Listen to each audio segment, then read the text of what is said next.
Chemical molecule और उसमें हमने ऑर्गेनिक सब्सटेंसेस जो पिछले चैप्टर में डिस्कस किए थे, जिसमें कार्बोहाइड्रेट, प्रोटीन और अब हम लिपिड की बात कर रहे हैं। लिपिड भी एक कार्बोहाइड्रेट की तरह ऑर्गेनिक मॉलिक्यूल है, लेकिन एलिमेंट की अगर हम बात करें कार्बन, हाइड्रोजन, ऑक्सीजन, वहाँ कार्बोहाइड्रेट में भी यही था, लेकिन वहाँ रेशियो 1:2:1 का था। यहाँ पर ऑक्सीजन कदर कम हो जाता है। ज़्यादातर केसेस में हम देखते हैं कि जो ऑयल है, जो फैट है, वो इसी कैटेगरी से बिलोंग करता है और उसमें हम कार्बन, हाइड्रोजन और ऑक्सीजन को देखते हैं, ये वाटर इनसॉल्युबल सब्सटेंसेस हैं। इसकी अगर हम स्मॉलर यूनिट की बात करें तो ये ग्लिसरॉल और फैटी एसिड से मिलकर बना है। ग्लिसरॉल एक अल्कोहल फैमिली है जिसमें 3 कार्बन मौजूद हैं और उनके साथ फिर फैटी एसिड लगे होते हैं। वो 3 फैटी एसिड्स भी हो सकते हैं, 2 भी हो सकते हैं, 1 भी हो सकता है। उन बेसिस पर हमने क्लासिफाई किया है। फैटी एसिड क्या है? ये CH2 की लॉन्ग चेन है और वाटर इनसॉल्युबल होते हैं। एसिड नाम से पता चल रहा है, हाइड्रोजन डोनर के तौर पर काम कर रहे होते हैं। इसमें जब हम क्लासिफाई करते हैं तो देखते हैं कि अगर एक ग्लिसरॉल के साथ 3 फैटी एसिड लगे हैं तो उसे एसाइल ग्लिसरॉल या ट्राइग्लिसराइड भी कहा जाता है।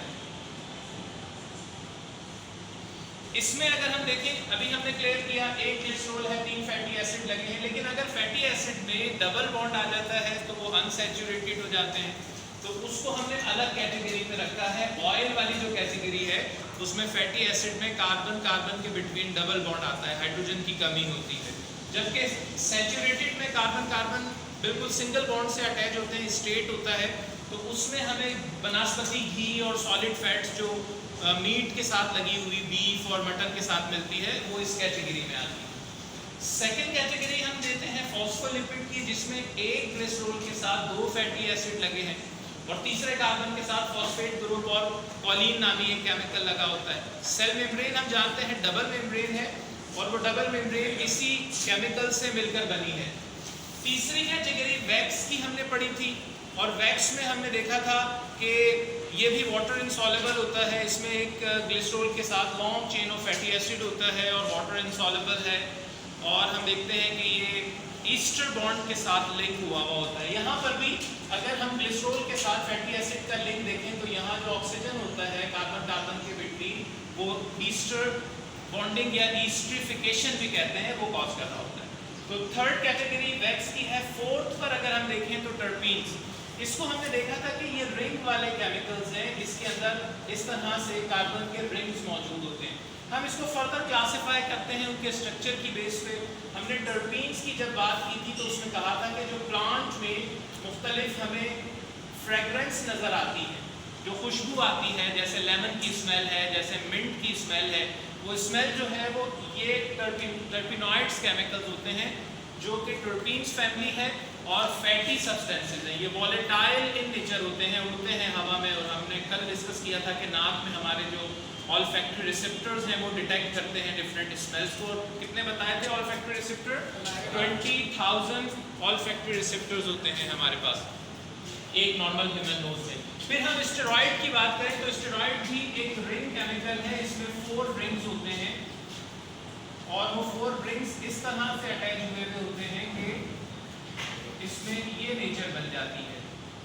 और एक जो होता है वो 5 कार्बन वाला रिंग होता है। ये 6 कार्बन, ये भी 6 कार्बन, ये भी 6 कार्बन, ये 5 कार्बन रिंग होता है। तो स्टेरॉइड एक कोलेस्ट्रॉल है, बॉडी हमारी बनाती है अपनी ज़रूरत के हिसाब से, लेकिन हम ये भी पढ़ते हैं कि कोलेस्ट्रॉल ज़्यादा बाहर से लेने पर हार्ट को ब्लॉक करने का सबब बनता है। तो ये बड़ा स्ट्रक्चर होने की वजह से, एक बड़ा फैटी मॉलिक्यूल होने की वजह से प्रॉब्लम भी कॉज करता है।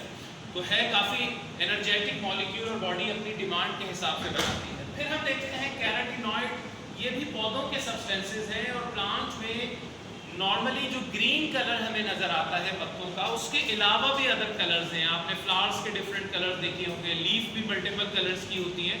वो जो डिफरेंट कलर के पिगमेंट होते हैं उनको कैराटीन पिगमेंट कहा जाता है और वो कैराटीनॉइड्स होते हैं। वो भी फैटी सब्सटेंसेस हैं और इसी ग्रुप से ताल्लुक़ रखते हैं।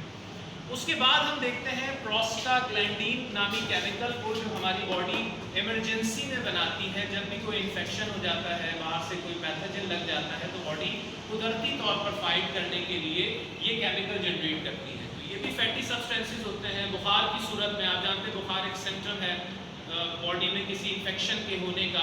हम पीछे कहीं पढ़कर भी आए थे, दोबारा क्लियर कर लें कि बॉडी में मुख्तलिफ तरह की अगर चीज़ें डिस्टर्ब होती हैं तो नेचर ने उनको एक्सपोज करने के लिए सिम्टमाइज किया है। इन्फेक्शन हो जाए तो बुखार हो जाता है। अब बुखार कोई बीमारी नहीं है, बल्कि एक इंडिकेशन है कि बॉडी में डिस्टर्बेंस है। कहीं फ्रैक्चर हो जाता है तो स्वेलिंग आ जाती है, इन्फ्लेमेशन का इफेक्ट होता है, या बॉडी के ऊपर रेडनेस आना शुरू हो जाती है। ये चीज़ें बताती हैं कि अंदर प्रॉब्लम है। पेन भी इसी तरह का बताता है कि टिश्यू डैमेज हुआ हुआ है, उसके लिए रेक्टिफिकेशन की जाए, उसे बेहतर किया जाए। तो इसी तरह प्रोस्टाग्लैंडिन की बॉडी की एक प्रोटेक्शन है, फैटी सब्सटेंसेस हैं जो माइक्रो ऑर्गेनिज्म की ग्रोथ को भी रोकते हैं और साथ साथ जो है बॉडी को एनर्जी भी प्रोवाइड कर रहे हैं। तो यहाँ हमारा जो है ये टॉपिक लिपिड का कंप्लीट होता है। Yes sir.